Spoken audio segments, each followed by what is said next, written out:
はもう男女関係なく、子供も、ね、お年寄りの方も関係なく、この内面美容をしてもらいたいなと思って、こういうふうに皆さんにお話を伝えていますので、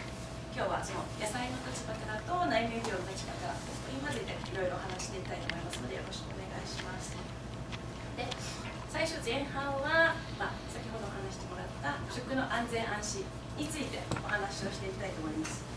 で、食の安全安心というと、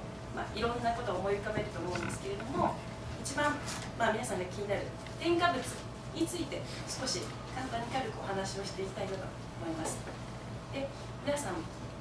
日々の食生活の中で加工食品はもう切っても切れない食生活になっていると思うんですよね。毎朝食べるご飯とか、ご飯自分で炊いて、あとお味噌汁も自分で作って、あとお魚も自分で焼いてみたいな、旅館みたいな定食を作られる方はほとんどいないかなって言ったら失礼なんですけども、そんな食生活です素晴らしいですね。じゃあもう朝は自分でご飯を焼いて、お味噌汁を作って、すごいですね、インスタント汁でもお味噌汁作られて、そうなんですね、素晴らしいですね。それ以外の方はどんな食生活をちょっと聞いてもいいですか？今すごい目が合ってます。朝は、僕はピュアを作ってくれるんですけど、パン食だったりですね。パン食の方多分多いですよね。日本人だけどパン食の方が多いみたいで、去年はご飯よりパンの方が消費率が上回ったって言われてるので、あと皆さんも朝とか多分ね、パンが多いかもしれないです。そうですね。パン食だ朝はコーヒーだけとかよく聞くのが、朝マックをすごく利用してますって方もよく聞くんですけれども、そんな食生活をなさっている人が多いかなって思う中、ほとんど加工食品で毎日過ごされている方が多いと思うし、私もこういう仕事をしてながらも加工食品はいろいろと利用させてもらってます。忙しかったり時間がなかったりっていう感じで。で、あと加工食品、今お話した添加物なんですけれども、この一番統計を先日というか去年の産経新聞に載ってた食の安全安心の皆さんからそのランキングの中で一番気になるのが添加物で、2番目に気になるのが、衛生管理で、3番目が遺伝子組み換え、4番目がアレルギーという順番になっていました。やっぱり添加物って皆さんとても気になるんですけれども、加工食品はすごい使ってますみたいな、ちょっと相反するような感じなんですけれども、この添加物なんですけれども、添加物がこうやって一般的に使われるようになったのは戦後になってからです。なのでまだ日が浅い感じですね。で添加物の中でもいろんな種類があるんですけれども、厚生労働省の検査を受けて使っている添加物などいろんな種類があって、厚生労働省の認可を受けて体に害がないですよっていうふうに認可された添加物は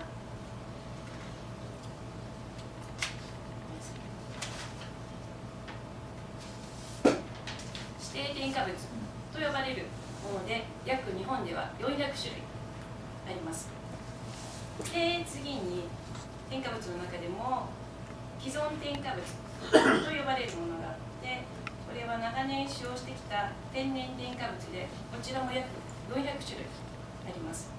で、こちらの既存添加物、長年使ってきた天然添加物はどんなものがあるかというと、皆さん一番分かりやすいのが、お豆腐を作るときににがりを使うと思うんですけれども、にがりだったり、あとこんにゃくを作るときに小石灰を使うんですけれども、それであったり、あと、お正月に皆さん栗きんとんを食べられたときに、栗きんとんの色を出すのに使う口なし色素であったりとか、あと中華麺を作るときに使用する淡水、これらのものが既存添加物と呼ばれ、長年使用してきた天然添加物、これらが約400種類ですね。で、こちら両方合わせると800種類で、こちらの800種類っていう添加物は世界で見ても一番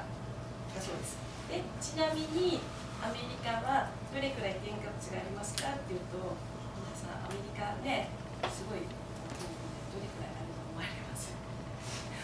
日本が800種類って考えると想像つかないですよね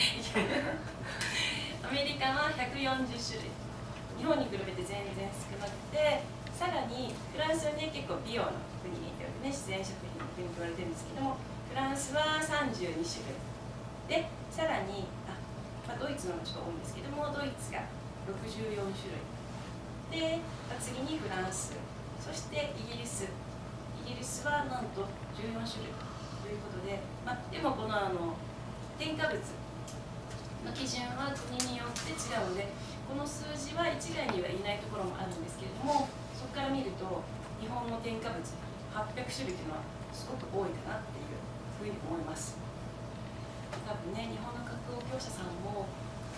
なんか意味が分かって使っているのか使ってないのかっていうところも私はあるのかなっていうふうに思っているんですけれども、であとさらにこれにまだ何ですか、添加物の種類というのが先ほどお話した指定添加物、既存添加物、さらには天然香料と呼ばれるもの、これはよくバニラアイスとか食べた時のバニラ香料であったりカニの香料であったりという天然香料と呼ばれるものが600種類ですね。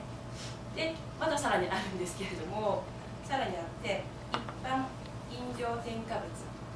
これは果物の香料、よくジュースとかに入っている果物の香料であったり着色料であったり天草であったり、これらが100種類ほどっていうふうに考えると、もうこれ全部合わせると1000以上、1500ぐらいですかね、あるということで、私たちのこの体の中に一旦入ってしまった添加物っていうのはなかなかよくね排泄されにくいっていうふうに皆さんと聞いたことがあると思うんですけれども、どれくらい何年ぐらいこの体の中に蓄積されてしまうと思いますどうでしょう。一旦体の中にこの添加物が入ってしまうと、なかなか添加物って分解されにくいっていうふうに言われているんですけれども、一旦体の中に添加物が入ってしまうと約7年ぐらいはこの体の中に溜まってしまうって言われています。で、日本人は平均ですよ皆さんの食生活がそれぞれ違うので平均なんですけれども、年間日本人は添加物をどれだけ食べている加工食品食べると同時に入ってきちゃうんですけれども、どれくらい年間添加物を食べていると思われます？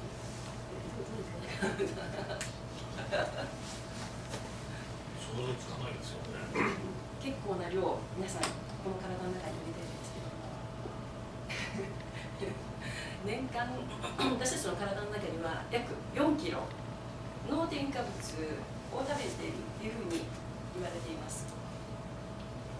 なんか皆さん4キロって聞くとっていう感じなんですけども、この4キロさらになかなか分解排泄されないということで7年間体に入っているということで、さらに体の中に入ってしまった添加物って分解されにくいということで、やっぱり体の中からこの何年かかかって排泄される中で体の中の細胞をいろいろ傷つけて、で細胞を傷つけることによってこの正常な細胞が傷つけられて、でその細胞が傷つけられることによってがん細胞に変わっていってしまうっていうことなんですよ。なので添加物がいっぱいあればあるほどいろんなところの正常な細胞を傷つけてがん細胞が増えていく。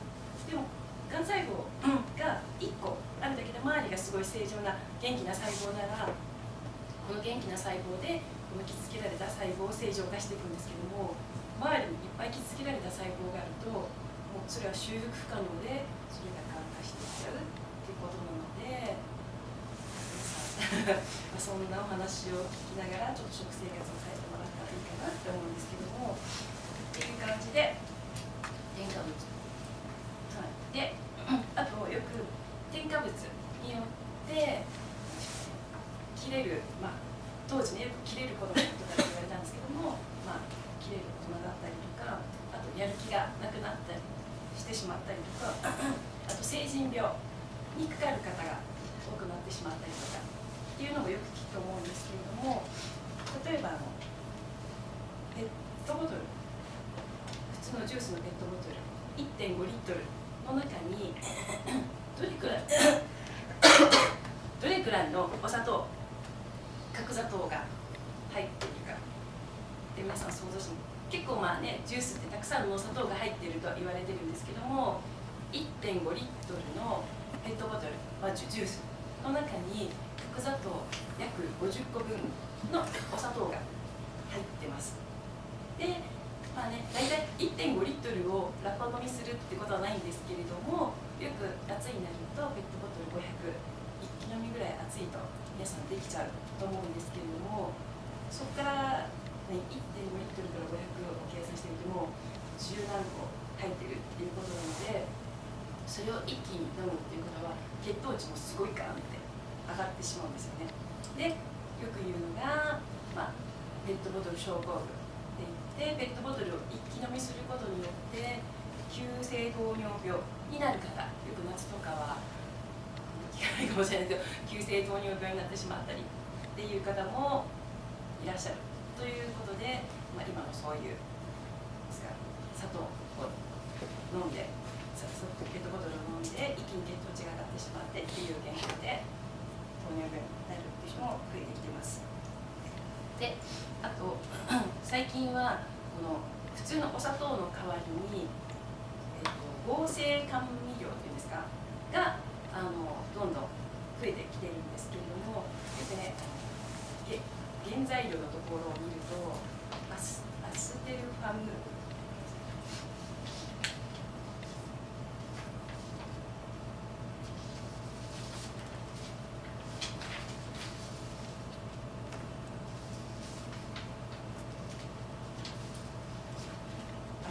ム系とかいうことが聞いたことあると思うんですけども、他に、スクラロースとかっていうのをよく聞くと思うんですけれども、ちなみにアステルファム系ごめんなさいねの、合成甘味料は普通のお砂糖の200倍の甘さになってます。で、こちらも体の中ですごく分解されにくい。で、さっき言った体の中の細胞を傷つけ、で細胞を傷つけることによって細胞の異常が起こり、がん化してしまうっていうふうに言われています。で、こちらのアステルファム系は2000年に許可されたまだ新しい合成甘味料です。で、さらに、スクラロースっていう合成甘味料、こちらは1999年に認可されたまだとても新しい合成甘味料で、こちらは先ほどの200倍のさらに3倍600倍の甘さの甘味料ということで、業者さんは経済的にもとても安価で、ちょっと入れるだけで甘さが増すということで、今どんどんいろんな加工食品がこっちの甘味料に切り替えられていっています。でもこちらの甘味料に切り替えられるということは、私たちの体の中にどんどん入ってくるっていうことなので、業者さんはもちろん営業を求めなきゃいけないんですけれども、それによって、私たちの体の中に入ってくるというので、消費者の立場からもいろいろ考えて物を買っていってほしいなって思います。で、あとこの甘味料なんですけども、この甘味料が体に入ることによってホルモンのバランスを崩すともすごい言われているので、いろいろね、皆さんね、よくわからない原因不明の病気とかっていうのも多分このホルモンのバランスが崩れている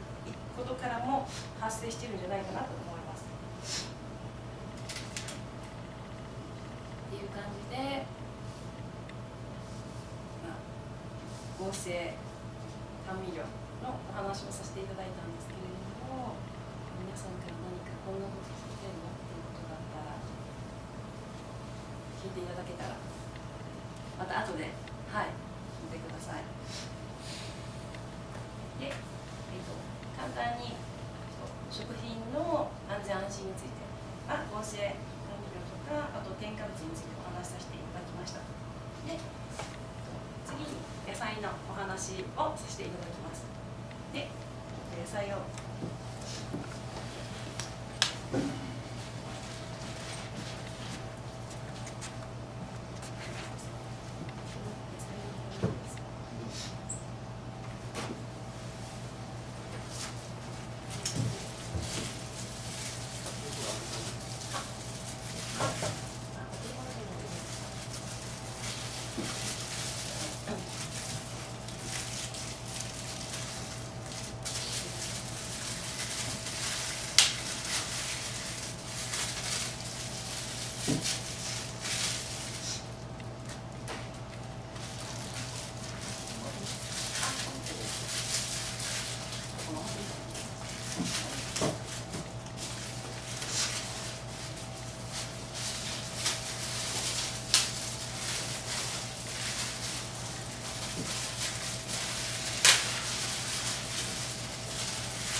で、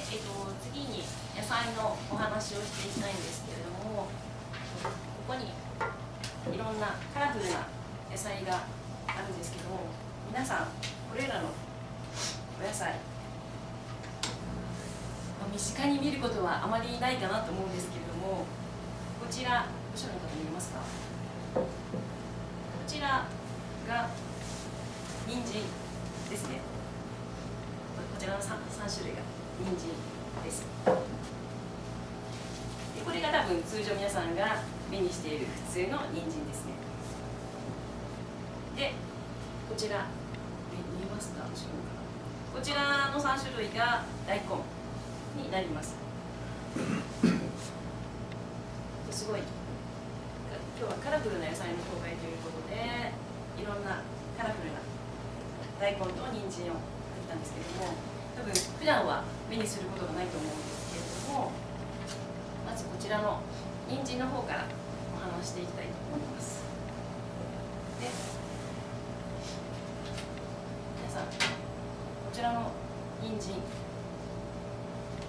の原産地でいうと中央アジアになるんですけれども、人参の原産地中央アジアで原産国は皆さんどちらだと思われますか？ど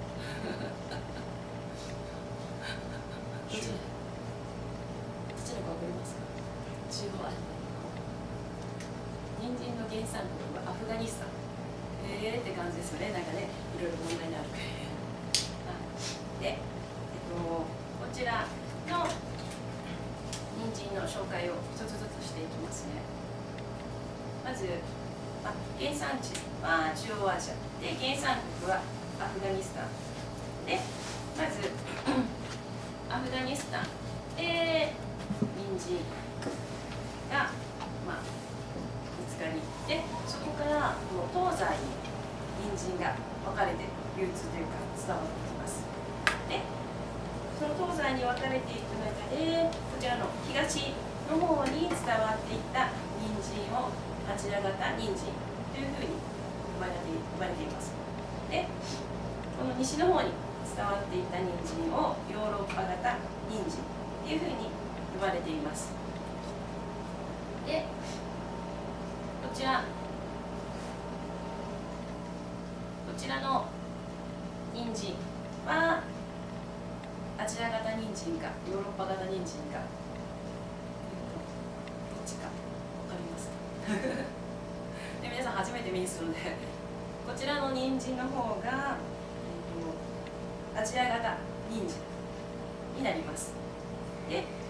ちらの方のちょっと寸胴な人参、皆さんが普段スーパーで手にする人参の方がヨーロッパ型人参になります。で、こちらのアジア型人参の特徴なんですけれども、